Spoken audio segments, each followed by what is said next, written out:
This is what number? So first thing I need to do is get it in standard form. That's always my first step here is I use quadratic formula. Doesn't matter which side. When we're factoring in other methods, it's always helpful if we keep the leading coefficient positive. But in the case of this one, it doesn't matter when we're quadratic formula. So I'm just going to move the 3.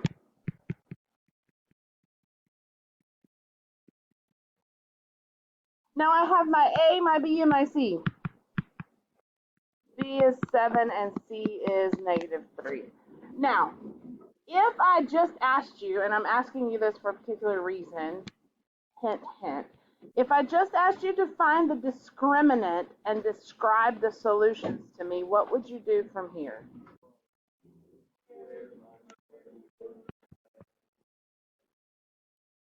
Okay, so in this case, it would be 7 squared minus 4 times -2 times -3. 49 minus 8 times 3 is 24. That would give me, so what does that tell me? 2, no, 2 real solutions. A negative and a negative is a positive, right? So I kept the negative in the middle.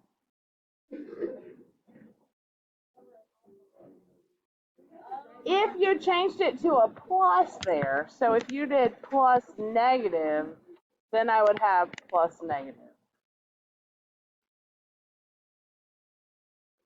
which is the same thing. That's right. Do I? You weren't supposed to, but you may have to.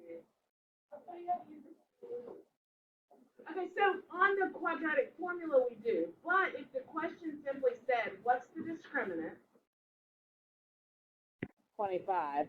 And what does that tell us about the number and type of solutions? 25 is the discriminant, and that tells us there are 2 real solutions.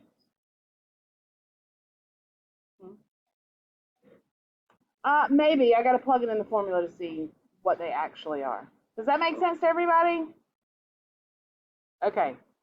That is not the quadratic formula. That is just the discriminant, remember. We sidetracked here. We talked about this yesterday.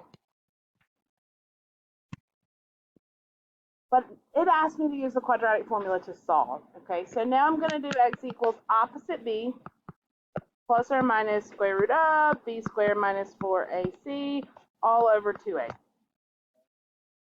Have you guys memorized that yet? Good. Positive is 2 real, negative is 2 imaginary, and 0 is 1 real.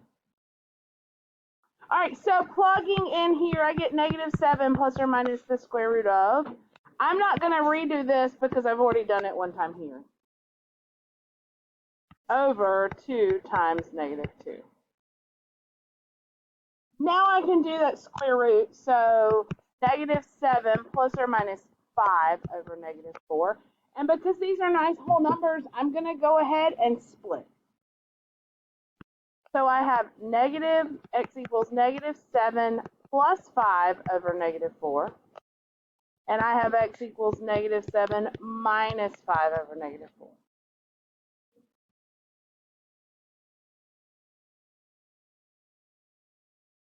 I will probably deduct partial credit on it if it says to simplify your answer.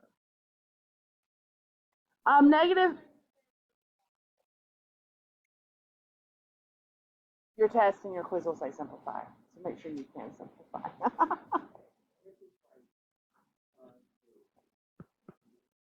Do you leave that? You definitely leave that. So I get positive 1/2 as one answer, or one solution.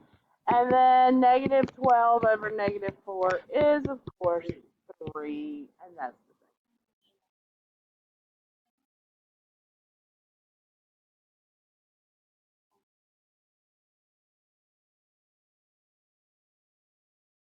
Well, that's okay because when you square it, it should always stay positive anyway.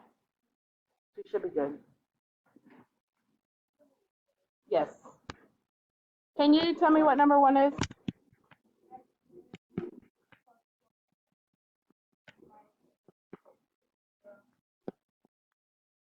Just for the sake of example, I'm going to go through here and do that discriminant here too and talk about the type of solutions really quickly. Remember, the discriminant is the b squared minus 4ac. So in the case of this one, that would be 12 squared minus 4 times 1 times negative 8. I think the signs are the hardest thing to keep up with on quadratic formula for sure. 144. Here's my two negatives, so I'm going to be plus 32.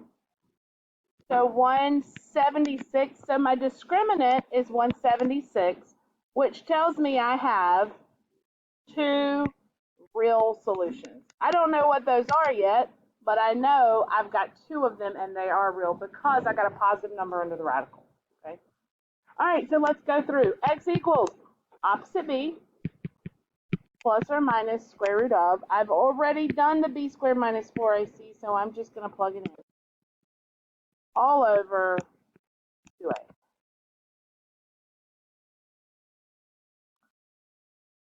The only thing that I need to check now is to see, can I break this down any? Can I simplify it? In other words, is there a perfect square I can divide 176 by?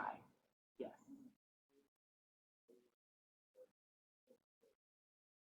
It give you the... Yeah.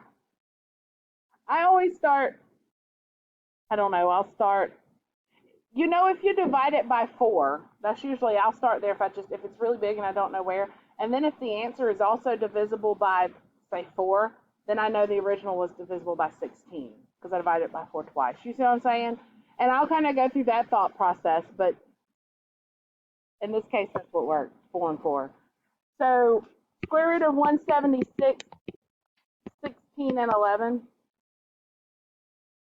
So I get negative 12 plus or minus 4 times the square root of 11 over 2. And now here's where I can simplify. Even though I can't break this into the two answers because of the, I mean, I could, but I'm not making you do that. I can divide all of these numbers by a common factor. What is that factor? 2. So I would have x equals negative 6 plus or minus 2 root 11, and it's over 1, so you don't have to put that, so there are your 2. The 4 to the 2, which one? This? Just the 4. Don't keep taking the square root. Once you take it one time, stop. Because you'll encounter some where if you take the square root, you get another perfect square, but that doesn't mean do it again. Just stop right there. Other questions?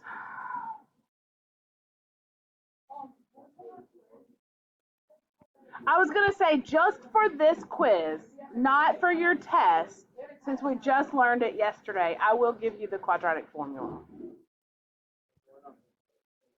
Because I make you learn it for the test. All right, so you need a pencil and a calculator. Oh, so b plus minus squared of b squared minus 4ac. Yeah.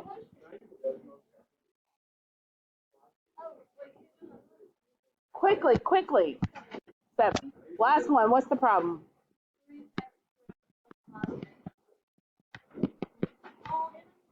So I'm going to make it equal 0. And then opposite b plus or minus the square root of b squared minus 4 times a times c all over 2a. Under the radical first, this is 25 plus 96. 25 plus 96 is 121. 121 is a perfect square. It's 11, which means I can break into my two solutions. Negative 5 plus 11 over 6. Negative 5 minus 11 over 6.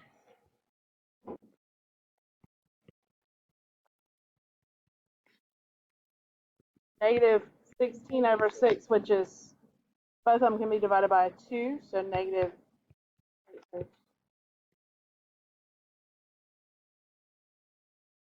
Yeah. That's okay. You still just divide them both by that negative. That's we did one just a second ago. This one. You just still, when you split them up, you divide them both by the negative.